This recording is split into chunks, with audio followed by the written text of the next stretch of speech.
Hello दोस्तों, स्वागत है आपका हमारे यूट्यूब चैनल टीचर्स नॉलेज पर। दोस्तों, आज हम लोग जनरल साइंस के पार्ट सेकंड में इम्पोर्टेंट क्वेश्चनों को पढ़ेंगे। हम लोग ने जनरल साइंस के पार्ट वन में भी अपने इम्पोर्टेंट क्वेश्चनों को पढ़ा था, जो हमारी सारी कंपटीशन एग्जाम्स में पूछे जाते हैं। तो आज हम लोग उसी के आगे कुछ और इम्पोर्टेंट क्वेश्चनों को अपने सेकंड पार्ट में पढ़ेंगे। आइए दोस्तों, देखते हैं पहला क्वेश्चन।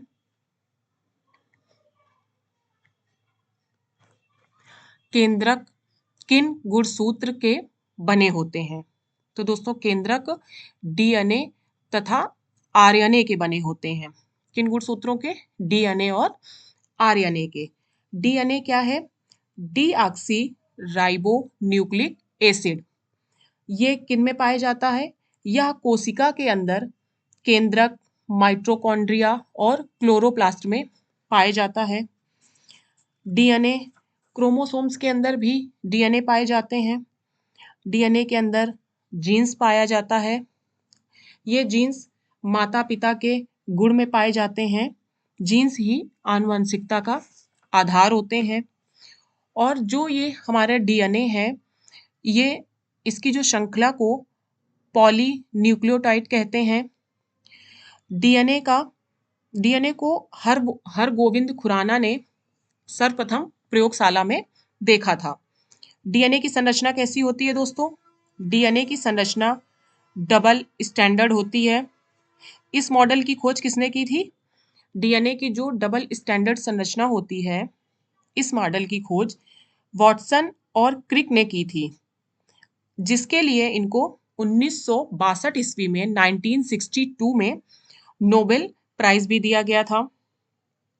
डीएनए में एडेनिन थाइमिन में डबल हाइड्रोजन बॉन्ड होता है और ग्वानिन तथा साइटोसिन में ट्रिपल हाइड्रोजन बॉन्ड होता है। डीएनए हमारा आनुवांशिक गुण का वाहक होता है। और दोस्तों, आरएनए क्या है? RNA ribose nucleic acid. इसकी संरचना सिंगल स्टैंडर्ड होती है। देखिए दोस्तों, डीएनए की जो संरचना होती है वो डबल स्टैंडर्ड होती है और आरएनए की संरचना सिंगल स्टैंडर्ड होती है। इसमें राइबोज शुगर पाया जाता है। और जो आरएनए है, इसमें नाइट्रोजन बेस जो होता है, एडनिन, ग्वानिन, साइटोसिन तो होता है, लेकिन इसमें थाइमिन के स्थान पर यूरेसिल होता है। और आरएनए जो है वो प्रोटीन संश्लेषण में सहायक होता है। तो दोस्तों, केंद्रक में जो गुणसूत्र होते हैं, केंद्रक जिन गुणसूत्रों से बना होता है वो कौन से होते हैं? डीएनए और आरएनए। अब अगला क्वेश्चन है, मनुष्य में कितने क्रोमोसोम पाए जाते हैं? तो दोस्तों, मनुष्य में 46 क्रोमोसोम्स पाए जाते हैं, जो 23 के जोड़े में होते हैं। ये क्या होते हैं? मानव में 46 गुणसूत्र पाए जाते हैं, जो 23 के जोड़े में होते हैं। इन गुणसूत्रों की खोज किसने की थी? वॉल्डेयर ने। और जो इन गुणसूत्रों का क्रोमोसोम्स का ऊपरी भाग होता है, उसको हम लोग क्या कहते हैं? सेटेलाइट। और इसके मध्य भाग को सेंट्रोमर, और जो इसका नीचे का भाग होता है, इसको टेलोमर कहते हैं। और जो हमारा अगला क्वेश्चन देखते हैं। अगला क्वेश्चन है, मानव शरीर में होने वाली क्रियाओं का नियमन और नियंत्रण किसके द्वारा होता है? तो मानव शरीर में होने वाली क्रियाओं का नियमन और नियंत्रण तंत्रिका तंत्र के द्वारा होता है।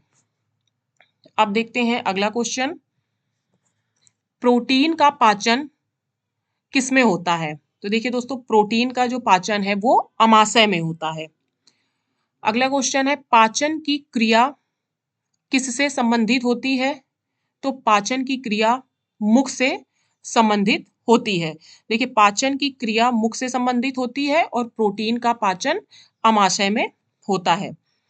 अगला क्वेश्चन है, पाचन के बाद बचे हुए अवशिष्ट पदार्थ एवं जल का अवशोषण किसमें होता है? तो पाचन के बाद बचे हुए अवशिष्ट पदार्थ और जल का अवशोषण छोटी आंत में होता है। पाचन के बाद जो अवशिष्ट पदार्थ बचते हैं और जो जल का अवशोषण है वो हमारी छोटी आंत में होता है। अगला क्वेश्चन है, कार्बोहाइड्रेट एवं वसा का क्या कार्य है? तो शरीर को ऊर्जा प्रदान करना। कार्बोहाइड्रेट और वसा का क्या कार्य होता है? हमारे शरीर को ऊर्जा प्रदान करना। हमारे शरीर को ऊर्जा कार्बोहाइड्रेट और वसा के माध्यम से मिलती है। जीवन की सबसे छोटी और रचनात्मक एवं कार्यात्मक इकाई कौन सी होती है? तो दोस्तों, जीवन की सबसे छोटी रचनात्मक एवं कार्यात्मक इकाई कोशिका होती है। कोशिका क्या होता है? जीवधारियों का शरीर कोशिका से मिलकर बना होता है। जीवधारियों का जो शरीर है वो कोशिका से मिलकर बना होता है। और कोशिका की खोज कब हुई थी? 1665 ईस्वी में। और किसने की थी? रॉबर्ट हुक ने। दोस्तों, ये क्वेश्चन हम लोगों ने अपने पिछले जनरल साइंस का जो पार्ट 1 है उसमें पढ़ा था। अगर आप लोगों ने वो हमारा वीडियो नहीं देखा है तो आप लोग हमारे चैनल की प्लेलिस्ट में जाकर देख सकते हैं। जनरल साइंस का पार्ट 1 का वीडियो भी है और उसमें सीटेट के जो टॉपिक डिस्कस किए गए थे उसके वीडियो, टीजीटी, पीजीटी, आर्ट के वीडियोस और हिंदी के भी वीडियोस अलग अलग प्लेलिस्ट बनी हुई है। आप लोग जाकर हमारी चैनल की प्लेलिस्ट में जाकर देख सकते हैं। अब देखिए दोस्तों, कोशिका क्या है? जीवधारियों का शरीर कोशिका से मिलकर बना होता है। कोशिका की खोज रॉबर्ट हुक ने 1665 ईस्वी में की थी। रॉबर्ट ब्राउन ने अपनी कोशिका संबंधी खोजों का जो वर्णन है वो किसमें दिया था? माइक्रोग्राफिया पुस्तक में किया था। और हमारे शरीर की सबसे छोटी कोशिका माइक्रोप्लाज्मा की होती है और सबसे बड़ी कोशिका किसकी होती है? शुतुरमुर्ग के अंडे की। दोस्तों, ये भी क्वेश्चंस हम लोगों ने अपने पिछले वीडियोस में पढ़े थे कि सबसे छोटी कोशिका किसकी होती है? माइक्रोप्लाज्मा की। और सबसे बड़ी कोशिका किसकी होती है? शुतुरमुर्ग के अंडे की। तो ये हमारा क्वेश्चन क्या था? जीवन की सबसे छोटी रचनात्मक एवं कार्यात्मक इकाई कौन सी है? कोशिका। हमारा अगला क्वेश्चन है, खोपड़ी में हड्डियों की संख्या कितनी होती है? तो दोस्तों, खोपड़ी में हड्डियों की संख्या 8 होती है। अगला क्वेश्चन है, मनुष्य का हृदय कैसा होता है? तो मनुष्य का हृदय 4 कोष्ठीय होता है। अगला क्वेश्चन, शरीर की सबसे छोटी हड्डी कौन सी होती है? तो शरीर की सबसे छोटी हड्डी ये दोस्तों कहाँ पाई जाती है? कान में। इसे क्या कहते हैं? स्टपीज। ये हमारी सबसे छोटी हड्डी कान में पाई जाती है।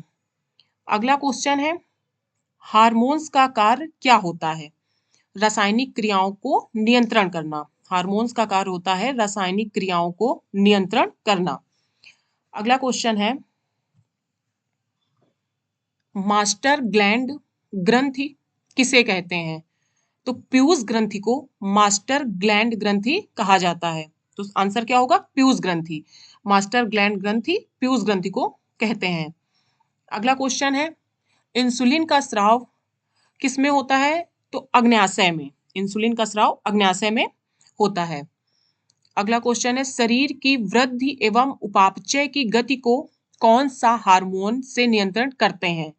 तो इसे शरीर की वृद्धि एवं उपापचय की गति को किससे नियंत्रण करते हैं? थायरोक्सिन हार्मोन्स से। अगला क्वेश्चन देखते हैं,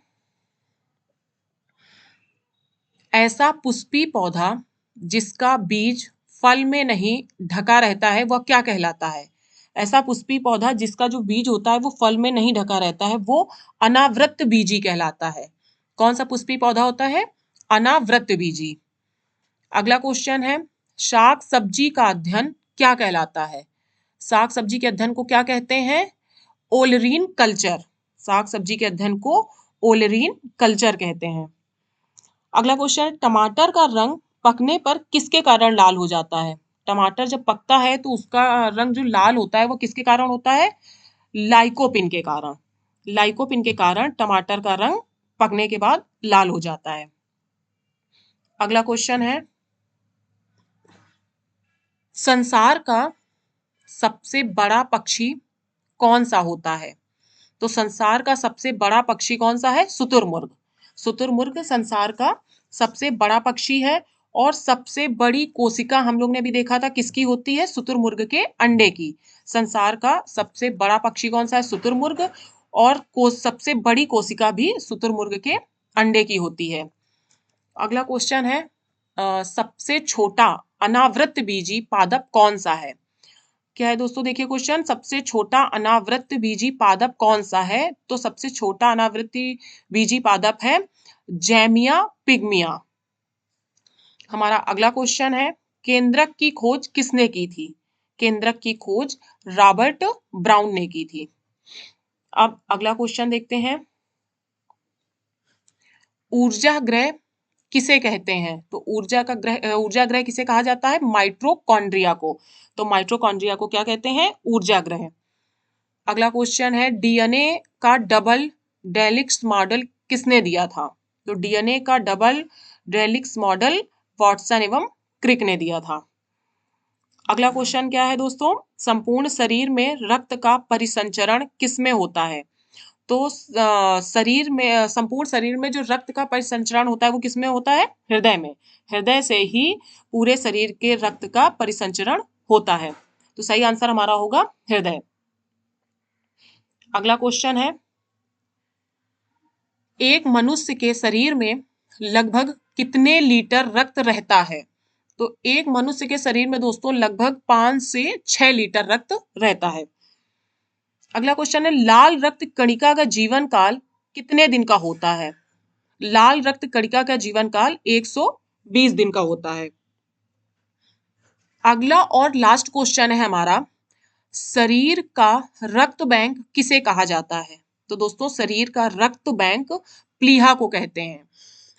क्या क्वेश्चन था? लाल रक्त कणिका का जीवन काल 120 दिन का होता है और मनुष्य के शरीर में लगभग कितने लीटर रक्त रहता है? तो 5 से 6 लीटर। और हमारा लास्ट क्वेश्चन है कि शरीर का रक्त बैंक किसे कहा जाता है? तो शरीर का रक्त बैंक प्लीहा को कहा जाता है। दोस्तों ये थे हमारे सभी कंपटीशन एग्जाम में पूछे जाने वाले कुछ जनरल साइंस के इम्पोर्टेंट क्वेश्चंस। और भी इम्पोर्टेंट क्वेश्चनों को हम अपने अगले वीडियो में पढ़ेंगे।